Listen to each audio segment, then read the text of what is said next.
Kalau kita tentu pengen punya staff yang loyal. Itu manusiawi ya pastinya gitu. Nah, tapi gimana supaya mereka loyal? Kita juga perlu tunjukkan kepada mereka kalau kita punya empati gitu. Kita pun loyal gitu kepada mereka. Kita mengusahakan kepentingan mereka. We have their best interest at heart gitu. Nah, jadi ada timbal baliknya gitu seperti itu. Nah, yang kalau jangan sampai kayak gini, kayak dulu CEO-nya Atari, dulu zamannya Atari kan, pernah main Atari teman-teman, yang itu loh, game yang pakai joystick gitu. Nah, dulu tuh di Atari juga pernah mengalami dia harus layoff banyak orang. Nah, terus layoff banyak orang, lalu yang sisanya ini, yang tersisa di company-nya ini, dia bikin speech gini, okay, now the weak people are gone, now only the good people are left gitu. Jadi malah dia kayak seolah-olah ngejelek-jelekin orang yang sudah di PHK gitu. Nah, itu juga nggak bagus gitu. Akibatnya apa? Orang-orang yang stay di perusahaannya itu jadi merasa curiga gitu. Jadi nggak ada timbul rasa nggak percaya gitu ya. Nah, jadi ya itulah, we have to have empathy for put people we have to put people as priority gitu. Waktu zaman itu Januari kan, waktu itu banjir ya di perusahaan kita juga ya, ada beberapa staff yang kebanjiran rumahnya. Nah, itu akhirnya ya oke, kalau gitu kita bikin urunan nih, kita yang kebanjiran siapa aja didata. Nah, lalu yang nggak kebanjiran siapa? Oke, lalu saya ngadain, kita fundraising ya. Yang nggak kebanjiran kita menggalang dana untuk bantu yang kebanjiran gitu.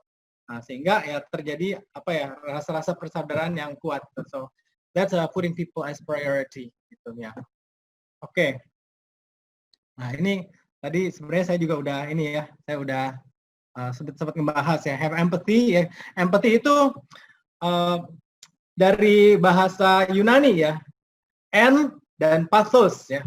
En itu kan artinya di dalam, dan pathos itu artinya penderitaan gitu. Jadi empati ini menderita, jadi kita masuk ke dalam jiwanya orang lain dan menderita bersama-sama mereka. Kira-kira tuh arti harafiahnya seperti itu gitu. Empati berarti empati itu ya itu kita bersama-sama, kalau orang lain menangis kita ikut menangis gitu. Jadi kita nggak cuma sekedar misalnya orang lain punya masalah gitu, oh Pak saya punya masalah gini, nah, atau misalnya Pak misalnya saya putus sama pacar nih gitu, ya misalnya ada teman gitu yang sharing putus sama pacar, oh kita nggak cuma sekedar oh tenang aja nanti juga ada yang baru lagi ya, kayak meremehkan masalahnya gitu, nggak seperti itu, tapi kita benar-benar oh ya kita masuk ke dalam, mencoba merasakan penderitaannya mereka gitu. Oh iya ya, itu sedih banget gitu putus sama pacar itu misalkan gitu ya. So empathy. Yeah, speaking of empathy, I want to talk especially about PHK gitu. Yeah, this is not easy time. Ya, banyak dari teman-teman juga yang saya tahu ya pasti omsetnya pada jeblok gitu, dan banyak perusahaan yang udah nggak sanggup lagi bayar karyawannya ya. Nah, di sini kita perlu lebih empati gitu. Jadi ketika yang pertama kalau misalnya kita perlu PHK itu adalah ya I think that's like the last resort lah. Kalau kita put people as priority, ya, kita make cuts everywhere, kita coba cost cutting, tapi kalau bisa ini yang orang-orang yang ada di perusahaan ini ya itu jangan diotak-atik gitu, sebisa mungkin kalau cost cutting ya yang lain-lain aja gitu. Misalnya pemegang saham dividennya di cut gitu ya. Ya udahlah. Itu ya biasanya yang berkorban duluan tuh harusnya pemimpinnya gitu. Ya pemimpinnya yang harusnya dipotong paling gede gitu gajinya. Dan mungkin dividennya mungkin biasanya begitu ya.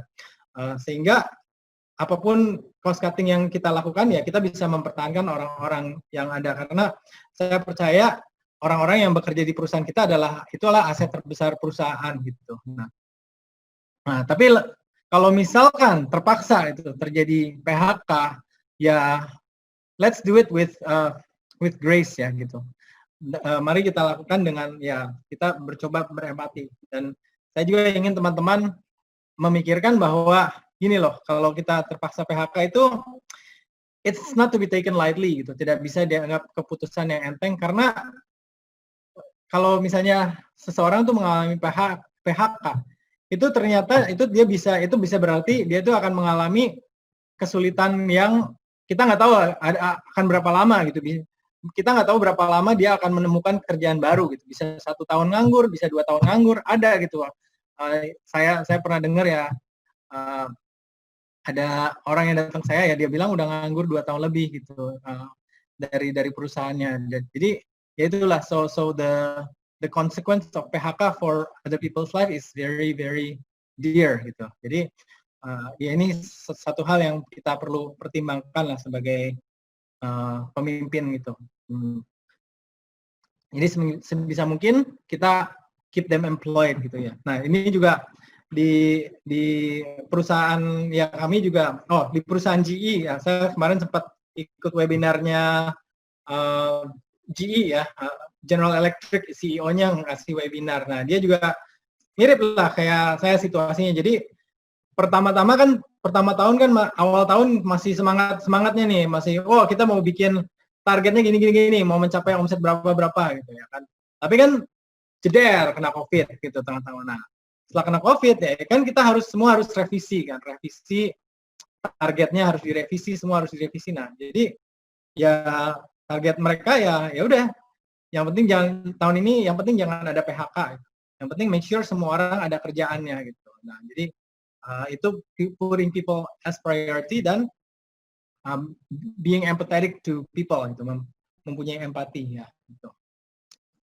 Oke, jadi itu tentang empati. Nah, yang berikutnya adalah have some contingency plan, have a plan. Nah, ini aku mau cerita sedikit nih tentang ada 2 petualang, dua penjelajah. Yang satu namanya Roald Amundsen, dia orang Norwegia. Yang satu namanya Robert Falcon Scott, orang Inggris ya. Nah mereka ini hidupnya di tahun 1900 awal ya. Nah jadi waktu itu pada tahun 1910, nah mereka ini mencoba menjadi manusia pertama yang mendarat di Kutub Selatan.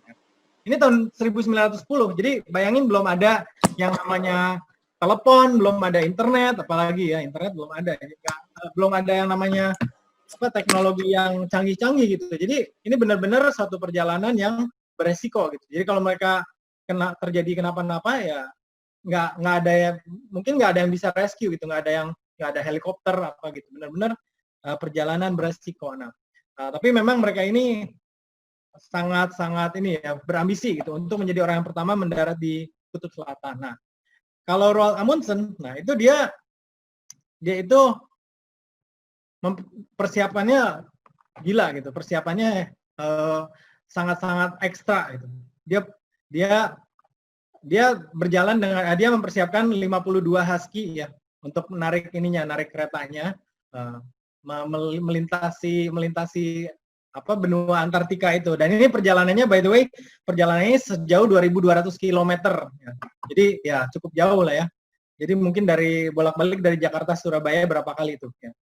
Dan ini perjalanannya di es gitu kan, suhunya minus terus kan, bisa ya antara bisa 0 derajat sampai minus 40 derajat. Jadi luar biasa, medannya luar biasa sulit gitu. Nah, tapi dia benar-benar persiapkan. Nah, pakai husky 52 dan 5 orang. Nah, dia membawa 3 ton supply gitu.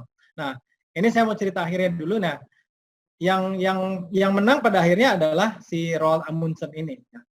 Si Robert Falcon dia akhirnya bisa mencapai Kutub Utara, Kutub Selatannya dia capai ya, 1 bulan kemudian gitu, ketika udah ada bendera Norwegia di situ gitu. Nah, terus waktu pulangnya Robert Scott ini dia akhirnya nggak kehabisan supply ya.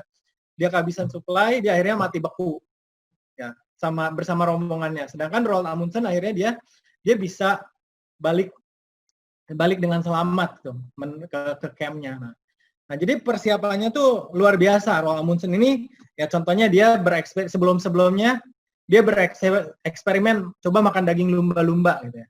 Makan daging lumba-lumba itu dia eksperimen itu bisa menjadi sumber energi yang oke nggak gitu. Nah, terus dia juga belajar ke orang-orang Eskimo gimana sih cara hidup dengan di temperatur yang ekstrim gitu.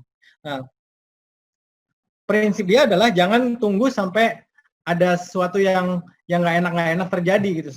Jangan tunggu sampai terjadi kapalnya karam baru belajar apakah bisa nggak makan hidup dengan makan dolphin gitu, makan lumba-lumba. Nah, tapi prinsip dia persiapkan dulu gitu.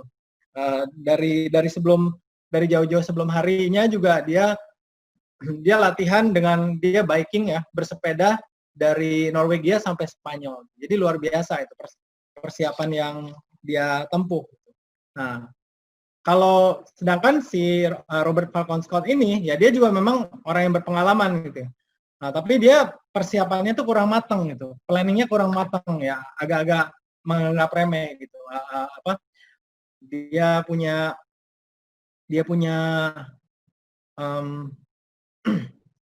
supply dia punya supply makanan itu agak-agak terlalu ngepas gitu. Sedangkan kalau si Amundsen ini kan dia punya supply makanannya dia sengaja taruh berlebih gitu kan.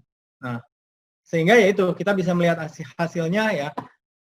Si Roald Amundsen ini dia berhasil selamat ya. Dan Robert Falcon Scott akhirnya mati beku kasihan. Tapi akhirnya Robert Falcon Scott juga dia diangkat oleh Inggris sebagai pahlawan juga gitu. Nah, sehingga kalau kita lihat di Kutub Selatan hari ini ada South Pole Station namanya Amundsen Scott Station gitu. Jadi nama keduanya diabadikan gitu. Nah, jadi pelajaran apa yang kita bisa petik dari Roald Amundsen ini gitu. Nah, yaitu kita perlu some kind of plan gitu. Kita perlu ada perencanaan gitu. Untuk perusahaan ya, contingency plan. Gimana kalau terjadi krisis gitu. Nah, sekarang kan krisisnya udah terjadi kan ya. Ya, oke, kita bikin rencana plan. What is your plan A, plan B? Kalau misalnya COVID-nya nggak berakhir, nggak selesai nih sampai akhir tahun, kita ya kita akan ngapain? Kalau COVID-nya ternyata sampai bulan Juli doang atau bulan Agustus kita akan ngapain gitu. Ya, have some kind of contingency plan. Gitu. Dan juga dalam krisis ini kita juga walaupun kita punya plan, kita juga tidak bisa membuat deklarasi yang jangka panjang gitu. Kita dalam krisis ini kita kan nggak bisa tahu gitu. Ini bakal kapan habisnya gitu. Apakah 1 bulan lagi, 2 bulan, 3 bulan, 6 bulan, 1 tahun kita nggak tahu gitu. Jadi sehingga ya kita usahakanlah jangan membuat plan yang membuat deklarasi yang terlalu jangka panjang. Misalkan gitu, nanti bulan Oktober kita akan mengadakan acara ini gitu. Nah, kan kita nggak tahu gitu, itu kan masih lama gitu.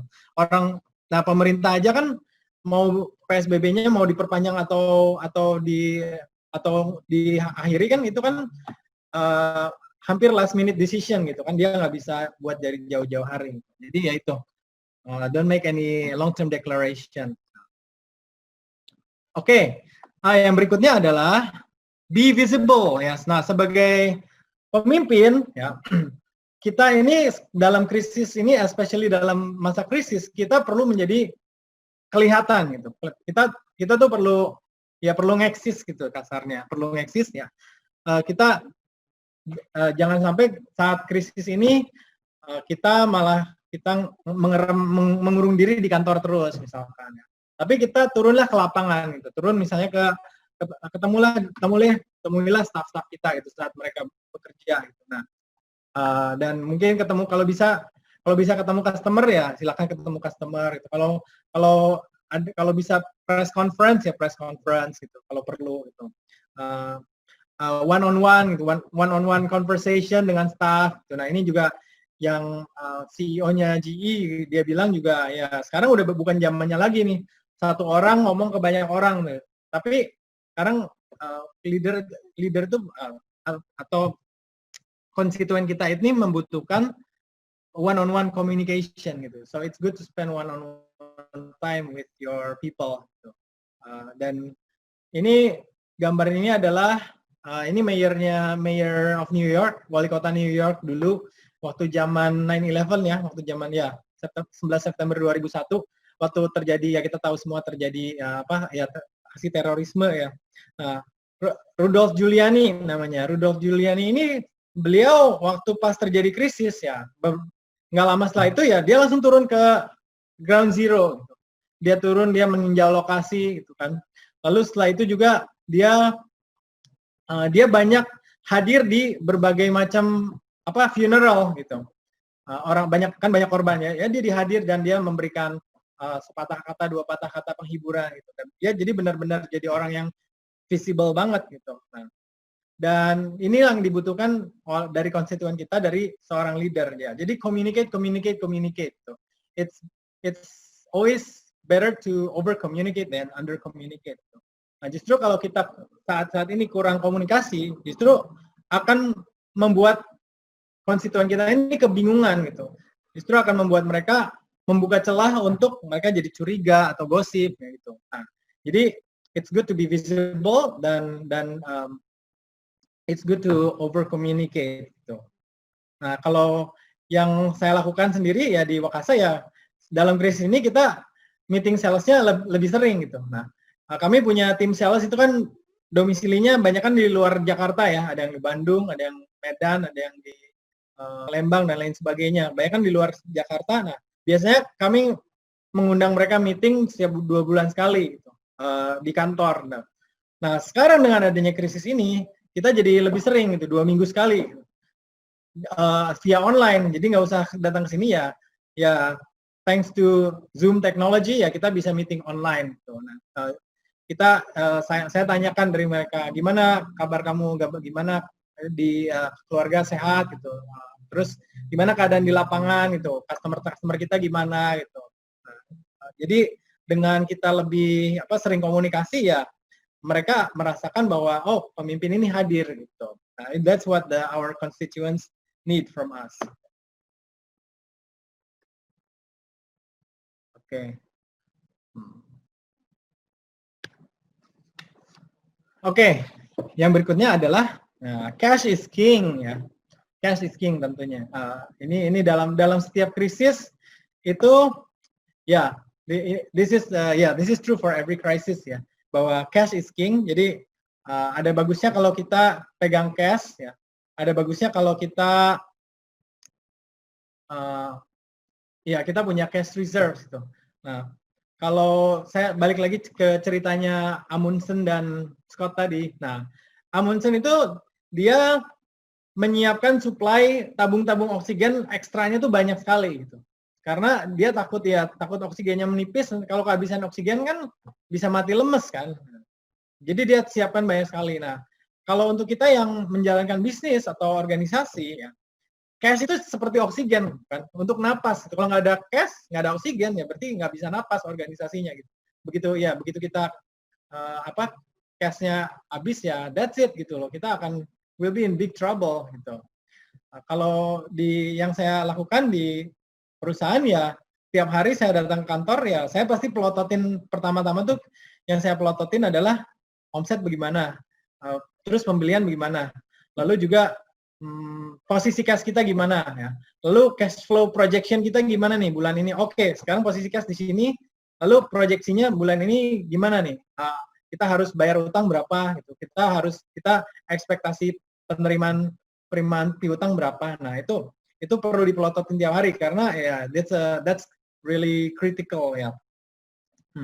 Dan untuk personal finance juga, nah ini teman-teman kalau boleh saya kasih saran ya, kalau untuk personal finance kita perlu cash reserve gitu untuk keadaan seperti ini gitu. Jadi misalnya kita punya gaji berapa gitu ya, punya gaji 100% ya kalau bisa gaya hidup kita jangan 100% juga gitu. Misalnya gaji berapa lah, misalnya gaji 20 juta ya jangan gaya hidup 20 juta gitu, gaji 50 juta. Terus gajinya naik, misalnya gajinya jadi 50 juta, gaya hidupnya naik juga jadi 50 juta. Nah, itu dengan kayak gitu kan jadi kita gaya hidupnya tuh terlalu mepet ke income kita. Nah, sekalinya terjadi krisis, nah we'll be in trouble gitu. Nah, jadi sebaiknya sebelum terjadi krisis, nah kita perlu punya ya savings lah, emergency cash fund gitu ya, 6 bulan 1 tahun gitu, supaya kita masih bisa napas gitu saat terjadi krisis. Nah, jadi ini berlaku untuk personal finance dan berlaku juga untuk di organisasi. Nah, kalau istri saya kan dia kerja di bank ya, nah, dia kalau bank itu lebih ketat lagi, dia ada rumus-rumusnya gitu, harus ada liquidity-nya tuh harus berapa persen gitu, ada rumus-rumusnya gitu. Kalau karena ya kalau terjadi krisis seperti ini, kalau misalnya banknya nggak liquid kan, oh gawat gitu, bisa gawat gitu kan. Nah gitu. Jadi ya in emergency situation, in crisis situation ya cash is king gitu ya. Kalau di saya, yang saya lakukan untuk supaya cash reserve-nya lebih tinggi ya kurangi stok barang gitu kan. Kurangi, dan lalu nego dengan supplier untuk mungkin bisa mundurin pembayarannya gitu. Ada supplier yang bisa mengerti gitu, ada juga supplier yang nggak mau ya. Itu kan ya pokoknya kita berusaha gitu. Nah, kalau misalnya terpaksa jual aset ya udah apa boleh buat gitu. Kalau misalnya saya boleh memilih antara menjual aset atau mem-PHK karyawan, saya lebih pilih jual aset gitu. Nah, seperti itu ya. Jadi ya cash is king ya. Oke, yang berikutnya adalah ya confront the brutal facts but be optimistic ya.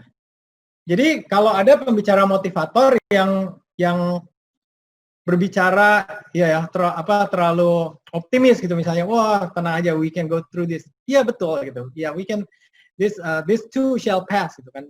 Waktu sulit ini akan berlalu. Tapi kita juga perlu melihat kenyataannya bahwa man, this is hard gitu loh. This is there's no easy way out. Nggak gampang gitu kan. Kalau misalnya ada yang ngasih advice gitu, oh coba cari kerjaan lain gitu. Oh mungkin coba bisnis lain. Oke, ya mungkin itu bisa jadi solusi, tapi pada kenyataannya mungkin ya nggak segampang itu gitu kan. Kalau kita berubah bisnis kan nggak gampang juga kan. Semua masing-masing kita kan udah ada spesialisasinya masing-masing kan. Di sini kan saya tahu ada yang bidang headhunting company gitu kan. Saya di spare part kan nggak mungkin saya tiba-tiba berubah haluan jadi restoran gitu kan. It's not easy gitu. So that's the brutal facts gitu. Dan ya kita perlu open terhadap konstituen kita tentang ya situasi yang kita hadapi gitu, bahwa ya it's not gonna be easy gitu. Kita perlu cutting down expenses, ya cut down expenses gitu. Dan kita juga dengan brutal facts ini ya kita juga mungkin kita nggak bisa expect kita bisa maintain lifestyle kita seperti yang dulu gitu. Faktanya adalah the whole world's GDP is going down gitu. Dunia itu akan jadi sedikit lebih miskin gitu dunia pada tahun ini gitu. Nah, nanti saya akan sedikit berikan paparan data ekonomi ya. Seperti apa gambarannya. So that's a fact. Berarti ya mungkin kita salah satu penyesuaian yang kita perlu lakukan ya mungkin kita perlu downgrade our lifestyle maybe gitu. Nah, supaya menyelamatkan cash flow kita atau menyelamatkan perusahaan kita gitu ya. Dan tujuan dan ya tahun ini sih ya kalau di kami sih ya udah pokoknya kita target omset nggak muluk-muluk deh, yang penting bisa survive aja itu udah puji Tuhan banget lah gitu. Jadi kita perlu confront the brutal facts, but then ya biarpun brutal facts, biarpun kenyataan itu pahit, tapi kita pun sebagai pemimpin itu by definition kita tuh harus optimis gitu. Kita harus optimis bahwa kita akan melalui semuanya ini gitu. Nah, kalau kita tidak bisa menjadi orang yang optimis, memberikan kata-kata yang membangun gitu, nah berarti kita tidak cocok jadi pemimpin gitu kan. Ya contohnya misalnya presiden kita aja lah ya. Presiden kita kan walaupun keadaan negara mau sebobrok apapun, kita tahu kan realitanya, wah Indonesia kekurangannya ini itu gitu kan, nggak akan habis-habis kan kalau mau ngomongin kekurangannya Indonesia kan. Tapi kalau seseorang itu udah jadi posisi presiden ya, apapun kebobrokan yang dihadapi ya dia harus tetap memupuk rasa optimis gitu.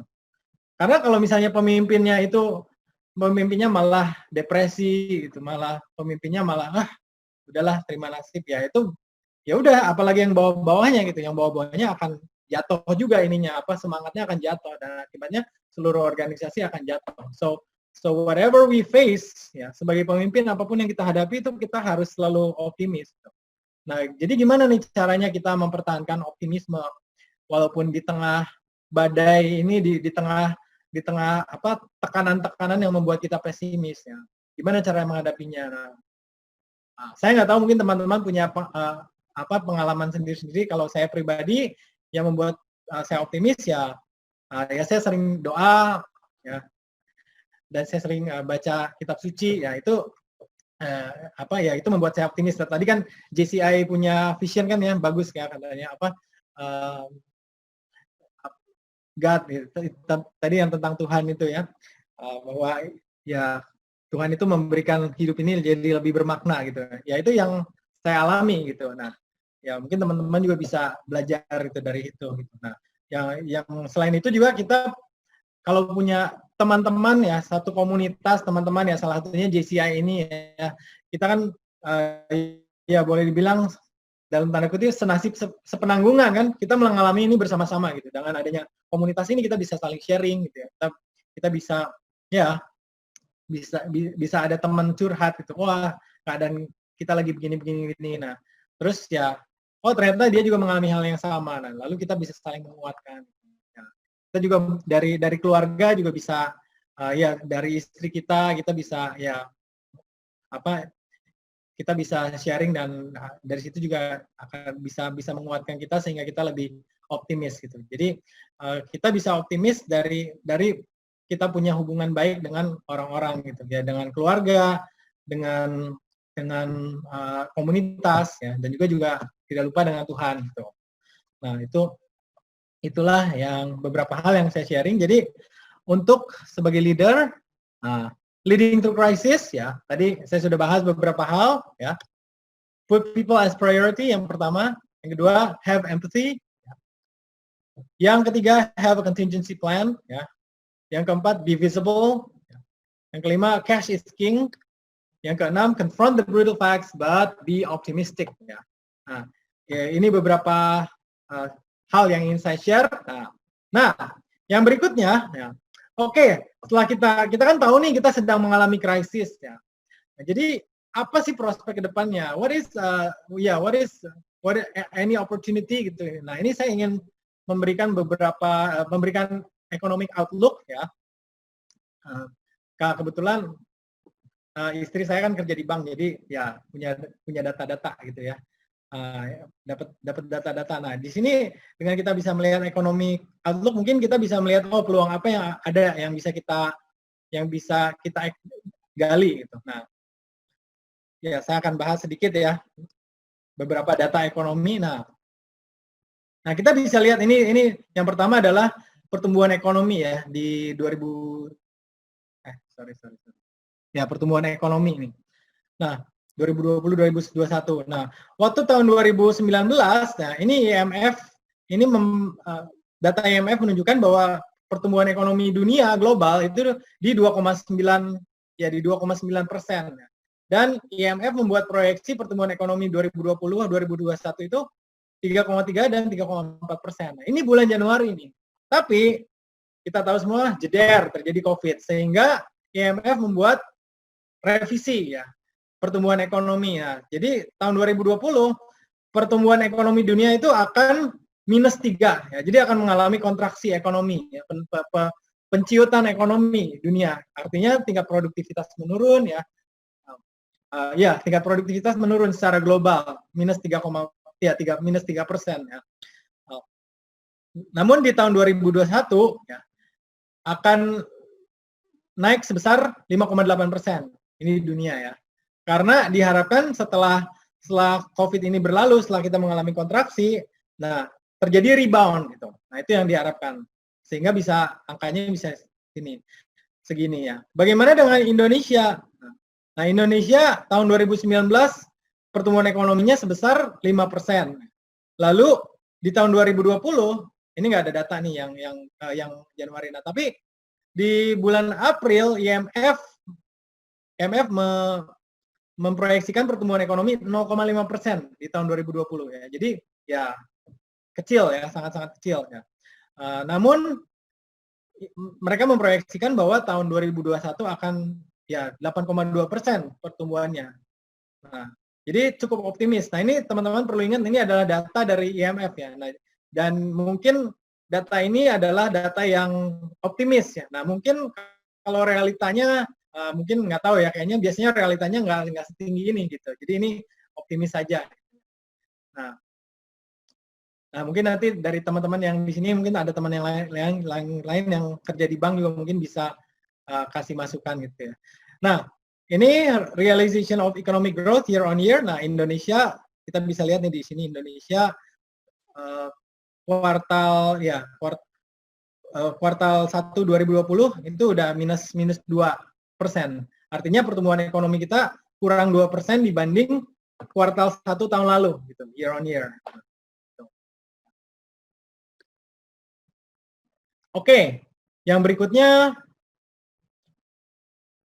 Nah, ini sektor-sektor pertumbuhan sektor-sektor. Nah, di sini teman-teman mungkin bisa melihat apakah saya bisa mengeksplorasi peluang baru atau gimana. Nah, ini sektor mana yang bertumbuh, sektor mana yang kurang bertumbuh. Nah, ini yang hijau, yang di highlight hijau ini adalah sektor-sektor yang pertumbuhannya tinggi ya, yaitu yang pertumbuhannya lebih dari 6% ya. Yang merah itu pertumbuhannya yang rendah. Nah, kita bisa lihat yang pertumbuhannya tinggi, itu adalah information and communication ya, semua yang berhubungan dengan online ya, itu akan ya, nah peningkatannya di kuartal pertama 2020 ini tinggi gitu, 9,8%. Ya. Dan ini sudah memang pertumbuhannya sudah tinggi sejak tahun 2013 kalau kita lihat data ini kan. Lalu financial and insurance activity, nah ini juga pertumbuhannya cukup tinggi ya, cukup tinggi 10,7%. Nah jadi teman-teman yang berada di industri asuransi ya, di sini ada siapa Aditya ya, di asuransi ya, Victor ya, juga dia. Nah ini boleh berbahagia nih karena pertumbuhannya cukup tinggi ternyata gitu. Jadi ini juga mungkin satu peluang yang teman-teman bisa explore gitu kalau belum pernah.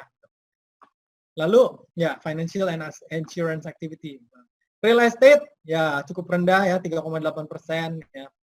Business services ya oke lah 5,4%. Nah, yang tinggi lagi ya tentu human health and social work activity ya. Ini ya karena kita terjadi krisis public health, krisis kesehatan ya di sektor kesehatan ini cukup tinggi ya pertumbuhannya ya 10,4% ya di kuartal pertama 2020 ya.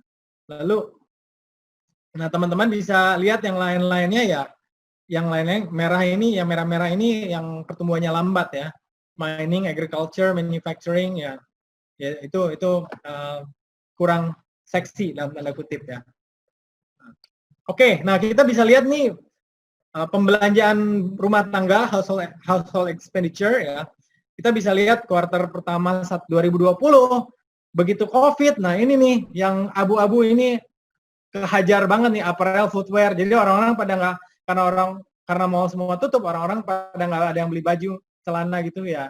Ini nggak, jadi jatuh banget nih apparel. Nah yang kedua yang jatuh itu juga transportation and communication ya. Ya teman-teman tahu lah harga minyak jatuh di dunia kan, karena orang-orang pada stay home semua, jadi kebutuhan transportasi lagi turun ya. Dan restoran, hotel turun ya. Kalau makanan, food beverage, nah itu kan cukup stagnan ya, karena makanan ini kan karena kebutuhan makanan itu kan akan selalu ya udah segitu-segitu aja, jumlah populasinya segitu, kebutuhan makanannya akan selalu segitu kan, kita makan akan selalu tiga kali sehari gitu kan. Jadi kira-kira stagnan kebutuhan makanan. Nah yang naik yang biru nih, yang biru muda ini health and education ini naik. Nah, kalau dalam investment ya persen year on year, nah yang kita lihat machine and equipment turun gitu, turun banget ya machine and equipment. Artinya apa? Artinya ya orang-orang pada nggak ada investasi permesinan lah. Akibatnya ya artinya produksi nasional menurun gitu ya. Kalau ya buildings and structures juga ya cenderung menurun ya. Yang naik ya vehicles ini naik. Nah ini saya kurang tahu nih kenapa vehicles bisa naik ya. Nah oke, ini adalah tren yang akan dipercepat dengan adanya COVID. long term trend dunia yang akan dipercepat dengan adanya pertama itu di healthcare tentu ya pasti spending dalam healthcare akan lebih banyak ya kita udah tahu sendiri lah ya, orang-orang pada berburu hand sanitizer masker dan lain sebagainya. Nah, ini akan lebih banyak ke depannya juga kan, orang akan di tempat-tempat umum akan sedia hand sanitizer, tempat cuci tangan, jadi ini spendingnya akan naik gitu. Medical R&D, research and development dalam bidang medis juga akan naik ya, terutama kan sekarang dunia lagi berlomba-lomba mencari vaksinnya COVID ya. Nah, dalam yang bidang kedua adalah di digitalization ya. Seperti teman-teman udah tahu, dengan adanya COVID kita semua jadi beralih ke Zoom kan atau Google Meet ya. Jadi kedepannya itu trennya kira-kira akan bertahan more remote working and learning ini kelihatannya akan bertahan gitu. Ternyata karena orang menemukan ternyata kalau meeting itu nggak perlu ketemu muka, meeting pakai Zoom juga lumayan efektif gitu, ya kan. Jadi banyak aktivitas kerja itu pindah dari offline ke online. Nah ini tren di dalam digitalization. Yang berikutnya juga tren dalam consumer behavior ya, higher demand for online services ya. Netflix langganannya tiba-tiba naik gitu. Karena COVID ini kan GoFood, Gojek dan lain sebagainya, itu demand-nya tiba-tiba naik gitu kan. Nah, dan ini juga diproyeksikan ke depannya online services ini akan naik terus gitu. Smaller but meaningful socialization experiences ya. Jadi mungkin ke depannya sosialisasi itu misalnya acara ngumpul-ngumpul mungkin akan lebih kecil gitu, proyeksinya begitu. Dan higher demand on online VR, AR entertainment. Ya ini karena orang banyak stay home ya akan tinggi demand-nya ya, home entertainment, online entertainment ya. Waktu saya ingat beberapa bulan lalu saya waktu pas ya tinggi-tingginya work from home itu, saya jual Nintendo Switch ya. Saya beli Nintendo Switch waktu itu harga tahun 2018 kalau nggak salah. Harga 3 juta, terus bulan lalu saya jual harga 5 juta, laku loh. Luar biasa. Jadi ini ada ya tren ini benar gitu.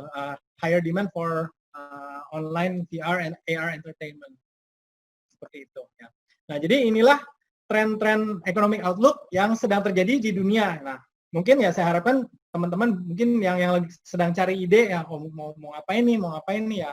Mudah-mudahan bisa dapat 1-2 ide dari pemaparan ini ya. Ya. Oke, dari saya presentasi saya cukup segini. Nah, ini kalau ada yang mau kontak saya bisa lewat Instagram @donyahya ya. Gitu. Nah, sekarang ya terima kasih untuk telah menyimak teman-teman. Saya kembalikan ke moderator ya. Oke. Mungkin dari teman-teman ada pertanyaan, boleh raise hand ataupun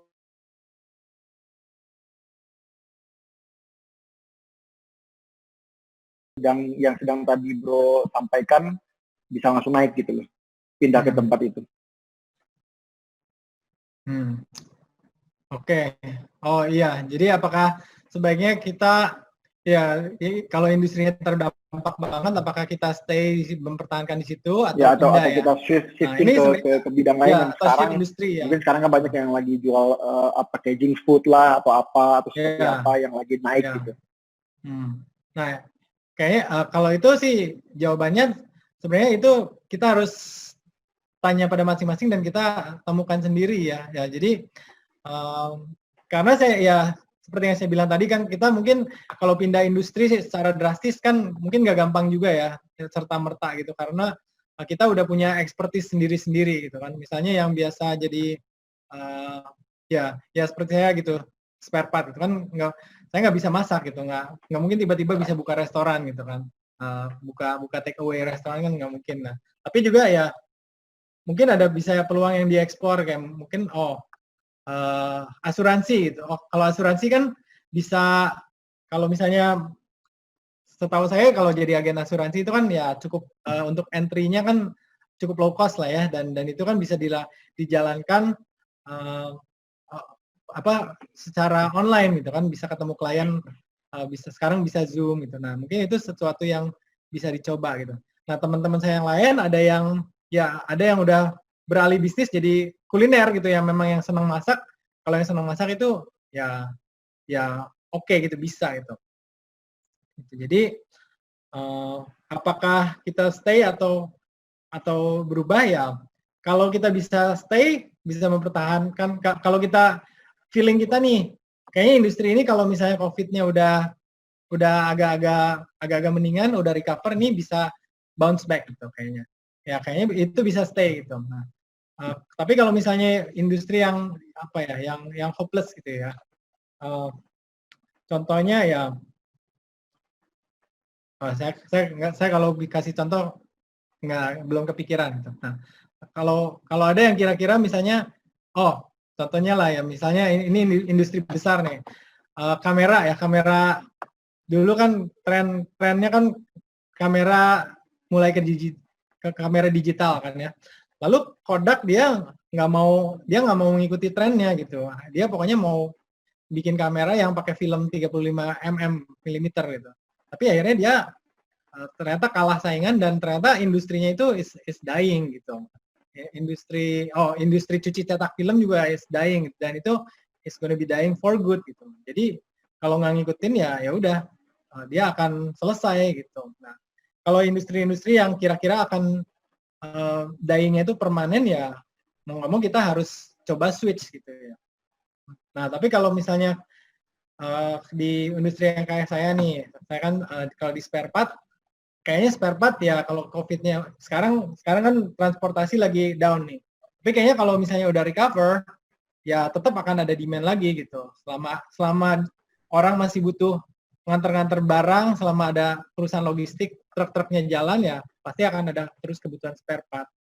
Gitu. Jadi jawabannya adalah kita perlu melihat prospek industri kita seperti apa gitu.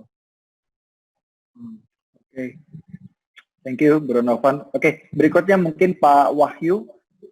Silakan. Terima Pak Wahyu. kasih, Bro Donovan, atas paparannya. Ya, jadi saya itu tuh ada lihat beberapa hal ya. Tadi itu tuh saya ada 2 pertanyaan intinya. Yang pertama itu tuh Anda bilang kita mau fokusnya terhadap orang. Nah, saya mau relate ini terhadap PHK. Ya, nah of course kalau kita bisa pilih tidak PHK, kita tidak PHK. Nah, kalau PHK sekarang kita juga dituntut sama yang namanya pesangon. Nah, ini kan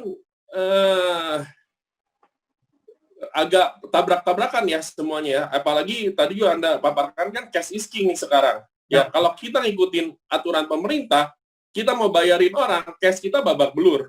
Yap. Artinya ketahanan dari perusahaan kita yang dikorbankan. Nah, tapi kalau misalnya kita sekarang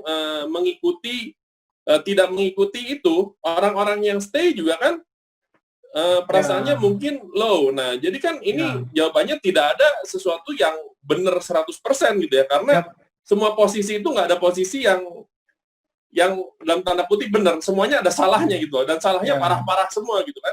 Nah, itu prioritasnya menurut Bro Donovani enaknya harus digimanain gitu ya, itu pertanyaan pertama saya. Yang kedua, tadi itu tuh ada graf waktu yang Anda bilang, kenapa vehicle-nya naik tuh? Ya, nah di sebelah kiri itu ada bicara tentang transportasi dan komunikasi. Nah, itu jeblos tuh, salah satu yang jeblos. Saya ngerti kalau transportasi jeblos, kenapa? Nah, yang saya rada nggak ngerti itu kan transportation and communication. Masa sih transportasi expenditure-nya ini tuh sebesar itu sampai ngefeknya itu, komunikasi itu kecil banget sehingga seluruh grafnya itu ikut jeblos gitu loh. Mungkin itu 2 pertanyaan saya. Oke. Baik, kalau yang pertanyaan kedua tadi mungkin dari teman-teman yang di banking mungkin bisa bantu jawab mungkin ya, karena itu berhubungan dengan makroekonomi ya. Nah, kalau yang pertanyaan pertama, nah ya actually there is no easy answer for that ya. Kalau misalnya ya paling yang bisa kita lakukan adalah kita ya nego gitu loh. Oke, memang peraturan pemerintah seperti ini gitu ya. Tapi kemampuan kita bayar seperti ini gitu. Gimana mungkin bisa nego gitu, apa mungkin bisa mungkin dicicil bayarnya atau dipostpone gitu. Seperti itu. Yang saya tahu yang banyak terjadi justru banyak juga gitu yang orang yang di PHK tapi udah benar-benar nggak dapat nggak dapat pesangon gitu. Itu juga banyak kan yang seperti itu gitu ya. Ya mau ngomong apa gitu kalau memang perusahaannya nggak ada duit gitu kan. Ya so setiap situasi itu beda ya. Cuma ya kalau saya sih ya puji Tuhan belum sampai terjadi PHK yang disebabkan oleh COVID ini ya. Cuma kalau misalnya ya PHK orang pasti pernah ya. Mostly sih karena performance-nya terlalu kurang gitu. Nah, ya memang ya kita perusahaan mau nggak mau ya harus ini ya. Ya waktu itu cash flow-nya jadi keteteran gitu sempat. Tapi kan waktu itu nggak masal sih. Cuma ya lumayan berdampak gitu karena kan ya jumlahnya cukup signifikan ya. Ya saya lakukan gitu ya. Cuma kalau yang PHK-nya massal ya saya rasa ya itu kayaknya perlu negosiasi gitu. Karena ya pemerintah juga kalau bikin aturan kan ya kita kadang-kadang sulit untuk bisa comply, sulit untuk bisa kita ikutin 100% gitu, tanpa kita mengorbankan cash flow gitu kan. Jadi ya I think everything perlu negosiasi gitu. Itu kan sebenarnya kalau ngelihat dari kacamata mereka itu hak. Yang kita negosiasikan kan sebenarnya hak, dan itu sangat berseberangan dengan konsep di mana kita mengedepankan people gitu kan. Jadi sangat conflicting sekali di sisinya. Nah, dan negosiasi sendiri kan ya sampai berapa benar ya itu juga kan ya cukup sulit karena kita mengerti juga at current position kalau kita nge-PHK orang tuh untuk dapat kerjaan berikutnya itu not easy. Nah, jadi kan ya itu jadi dilematik sekali kan di sisi situnya. Tapi kan ya right answer-nya kalau kita jawabnya negosiasi, ya kita itu literally mengorbankan orang itu.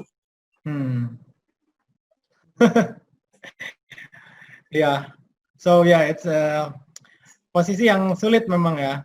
Nah, coba dari teman-teman yang lain mungkin ada pengalaman apa yang perlu dilakukan dari kalau situasinya seperti ini? Oke, boleh sharing juga Pak. Memang posisi yang sangat sulit ya mungkin kita semua juga pernah ngerasain, yang kita sedang ngerasain juga pada kondisi seperti ini ya. Nah kebetulan saya ini di distributor minuman Pak, minuman beralkohol, wine, spirit dan lain-lain semuanya. Kalau bicara omset, itu biasa ya omset mungkin sisa 2-3% Pak. Selama dari bulan Maret sampai hari ini juga Pak, meskipun hari ini kita kantor sudah mulai buka ya. Ya, memang ada posisi yang dimana satu sisi yang seperti Bro Novan bilang bahwa kita opsi PHK itu bagi saya adalah opsi yang terakhir. Ya, kecuali memang orang itu tidak perform, orang itu tidak capai target, tidak sesuai dengan apa yang dikehendaki perusahaan, nah sehingga itu terpaksa mesti kita ambil PHK. Tapi bukan karena COVID ini, tapi karena performanya dia. Nah, memang sempat kita meeting sama tim manajemen semuanya, bagaimana kondisi. Memang ada sisi yang agak sulit juga Pak. Sisi kami sebagai pemilik perusahaan, sebagai CEO, kita mesti mikir bahwa kelanjutan perusahaan Pak. Kelanjutan perusahaan bagaimana setelah COVID ini terjadi, setelah PSBB dibuka, setelah COVID ini selesai, perusahaan ini masih bisa bergerak Pak, masih bisa berjalan dengan cash flow yang ada pada saat ini. Dan outstanding kita di luar juga lumayan banyak Pak, karena outlet kan pada tutup semua tuh, klub tutup, semua tutup sehingga kita nggak bisa tagih. Nah kembali lagi yang saya bilang mungkin itu yang kata Bro Novan, kita bernegosiasi, dalam arti kita mencari solusi bersama as a team di dalam perusahaan.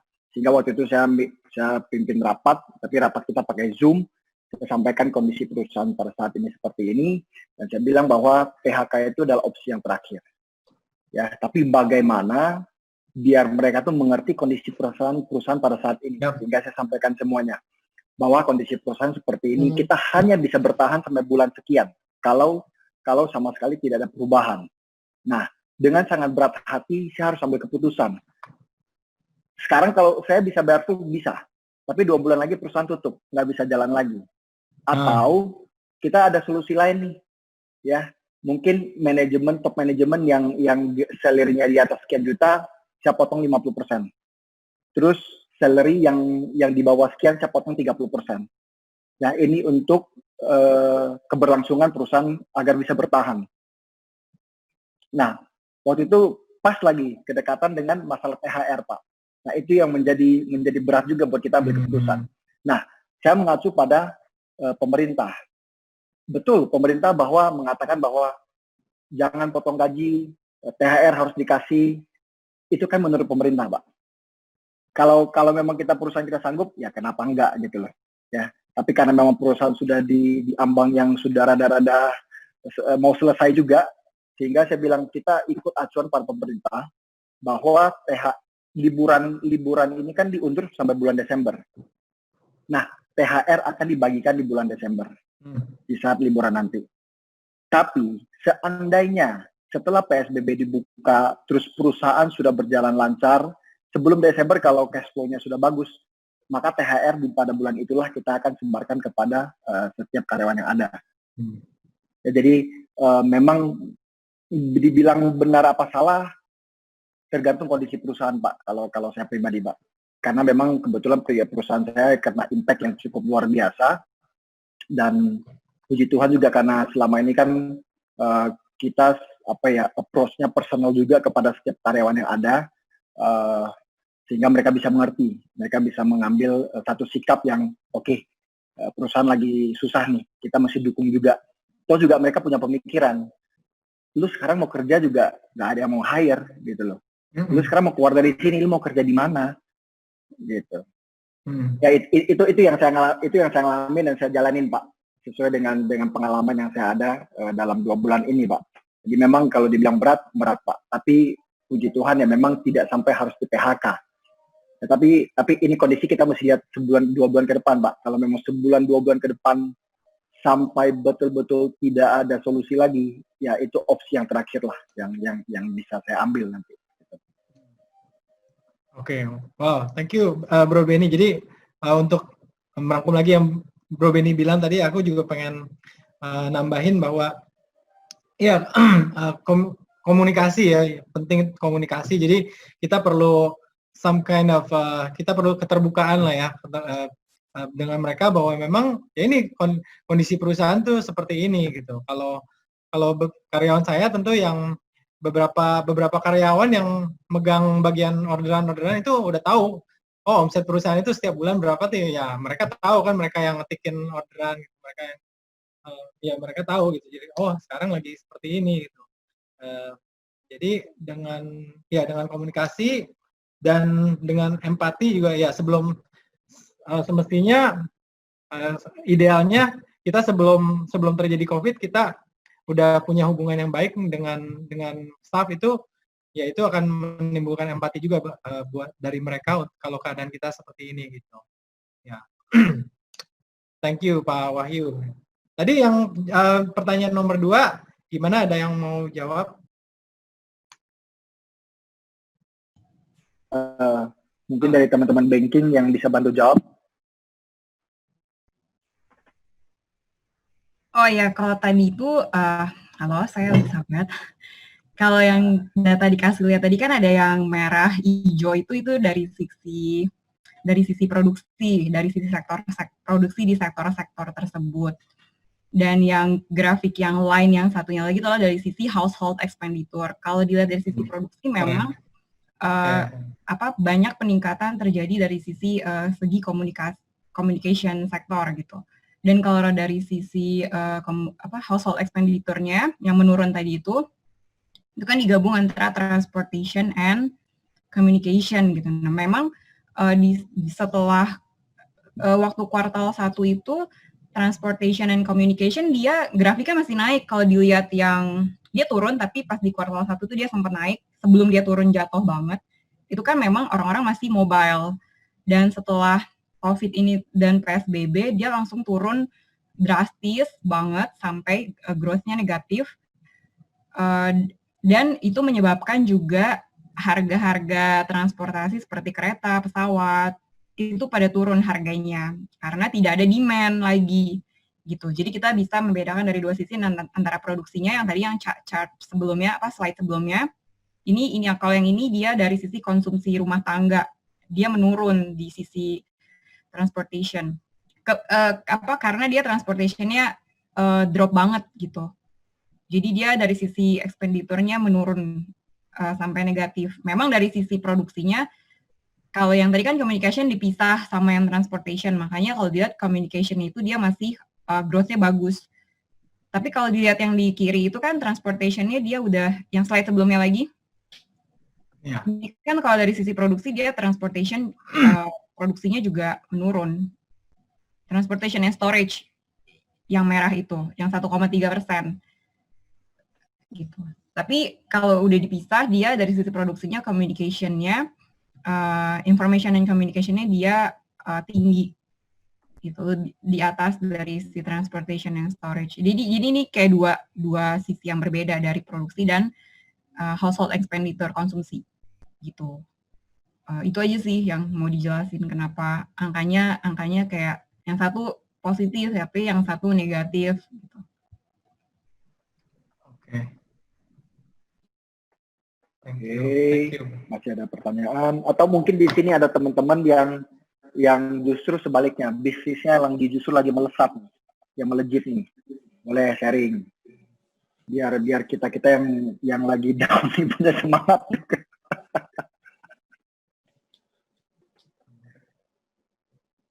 Apakah ada di sini?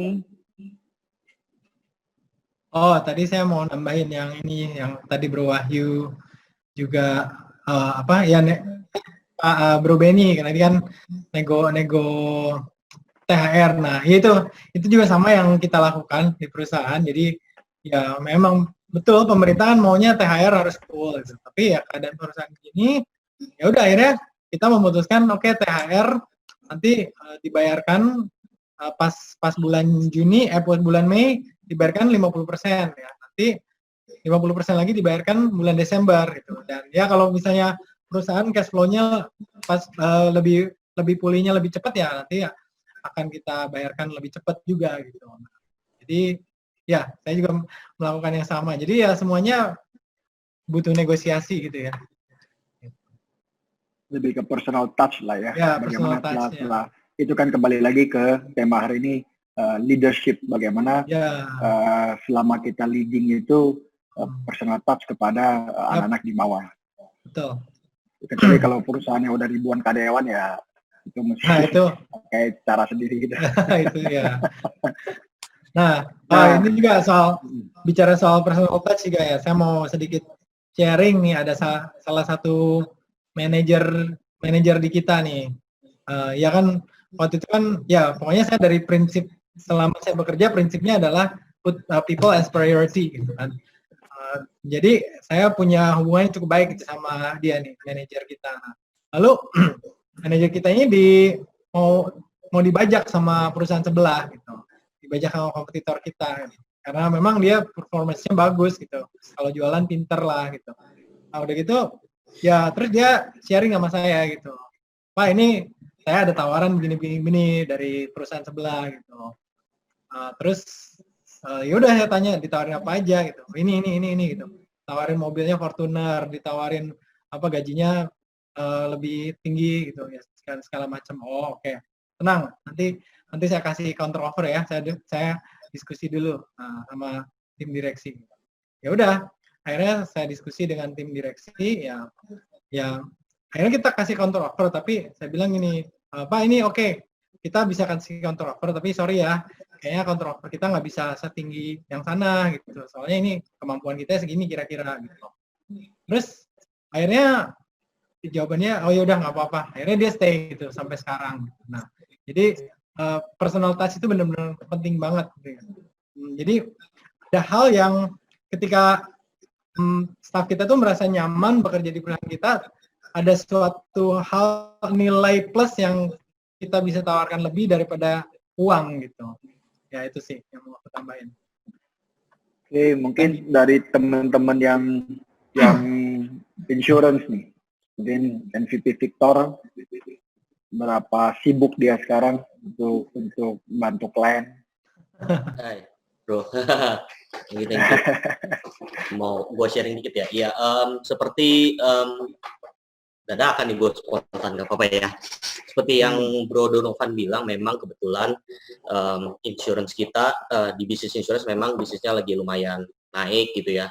Nggak dari segi customer, karena kalau dari segi klien pun banyak yang udah telepon. Jadi buat yang mereka udah nge-brandingnya udah lumayan cukup, udah lumayan tahu segala macam, mereka tinggal banyak yang terima telepon lah, tinggal dihubungin aja. Jadi kita nggak beda sama zaman-zaman sebelum-sebelumnya yang harus cari, kebanyakan kita yang diteleponin gitu ya. Itu yang pertama. Tentunya juga kita pasti makin sibuk dengan ya klaim juga banyak gitu ya, tapi puji Tuhan semuanya itu insurance salah satu termasuk bisnis yang terdepan dalam hal virtual. Ya, sekarang mereka semua bergerak virtual, bahkan orang-orang kantor pusat aja, back office-nya aja sekarang hampir semuanya udah work from home. Even though sekarang itu banyak perusahaan yang udah mulai masuk kerja kantoran gitu ya, tapi mereka semua masih work from home gitu. Mereka udah nggak masalah secara infrastrukturnya sudah tersupport dengan baik. Mereka udah ciptain gimana caranya bisa ngurusin klaim tanpa harus tatap muka, gimana harus closing tanpa harus tatap muka, even gimana harus merekrut gitu ya. Kita punya tim yang dapat tim yang banyak itu tanpa harus ketemu, semua tatap muka. Jadi boleh dibilang kita 100% kerja dari rumah gitu ya. Kalau yang tahu Sanjay Tolani ya, kan kemarin pernah ya bareng sama JCI. Sanjay Tolani itu one of financial consultant insurance juga yang top boleh dibilang di Asia ya, orang Singapura atau orang Malay gitu. Dia bilang even dia udah selama 3 bulan ini dia nggak keluar rumah, di rumah aja gitu ya, tapi pemasukan dia naik sangat besar, omsetnya naik sangat besar. Kenapa begitu? Karena kita semua menyadari gitu ya, kalau dulu kita harus ketemu orang sehari paling ketemu maksimum berapa orang sih, paling cuma 2 atau 3 orang gitu ya, karena ada keterbatasan dari transport, waktu dan segala macamnya. Tapi sekarang ini itu semua tidak ada, jadi sehari kita bisa ketemu banyak orang gitu. Jadi otomatis banyak hal yang bisa kita lakukan, makin sibuk gitu ya. Dan fakta terakhir adalah per bulan April kalau nggak salah, kebetulan kan gue di Prudential gitu ya, fakta kita di Prudential itu per bulan April udah rekrut lebih dari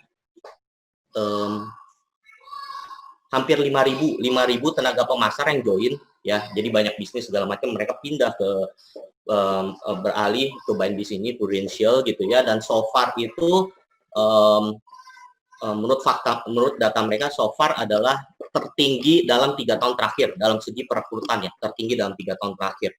Even gue ada beberapa pengusaha di bidang kayak tadi dia sewain traktor, tronton segala macam buat event gitu ya. Mereka mulai kontak gue, kayaknya insurance bisnis menarik nih gitu, coba dong gue mau belajar gitu ya. Even gue punya satu teman, dia tahu es krim New Zealand kan, dia salah satu yang punya di Indonesia, dan mamanya yang punya Dunkin Donat seluruh Surabaya, dia yang pegang Dunkin Donat seluruh Surabaya gitu ya. Dia sendiri pun sekarang udah di Prudential juga, baru join sebulan yang lalu. Dia bilang dia pengen belajar gitu. So a lot of pebisnis, pengusaha, background tour travel juga sama, mereka juga mulai beralih ke sini. Tentu nggak harus asuransi juga gitu ya, tapi salah satu yang menjanjikan memang di dunia kesehatan, dunia education, e-learning gini ya. Jadi coach sekarang banyak muncul coach baru gitu ya. Intinya adalah di sini kita harus berpikir this is the new normal gitu ya.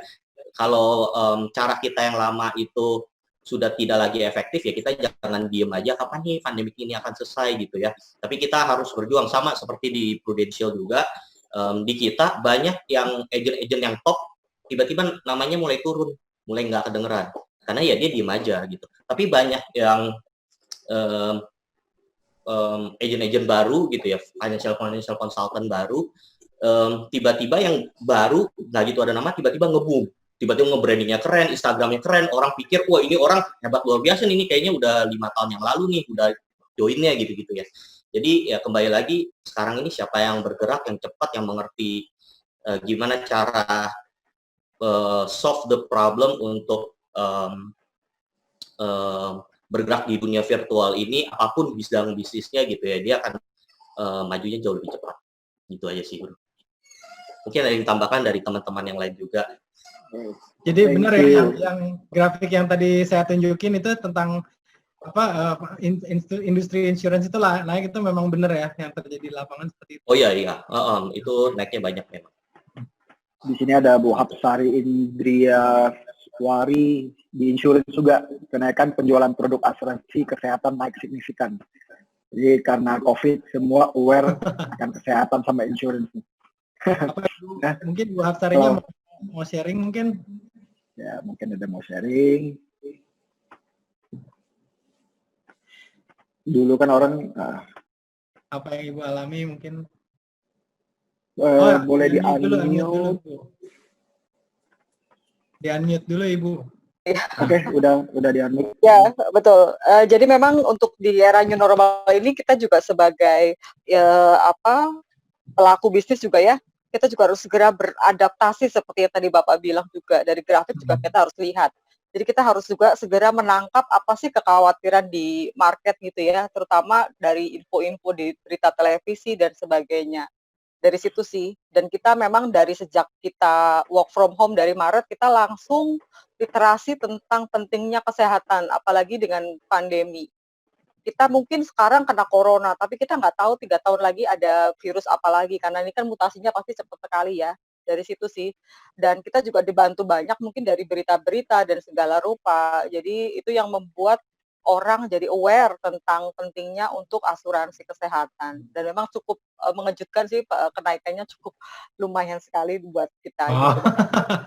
Panen Bu, panen. Lumayan lah ya gitu.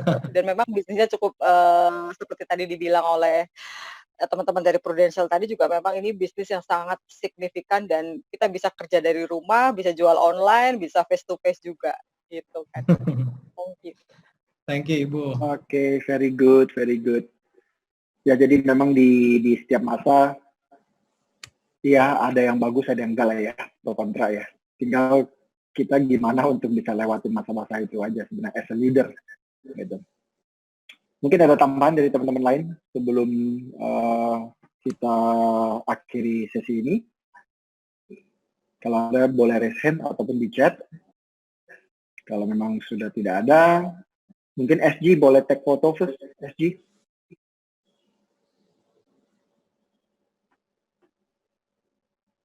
Teman-teman yang videonya masih ditutup boleh dibuka. So kita akan take foto first.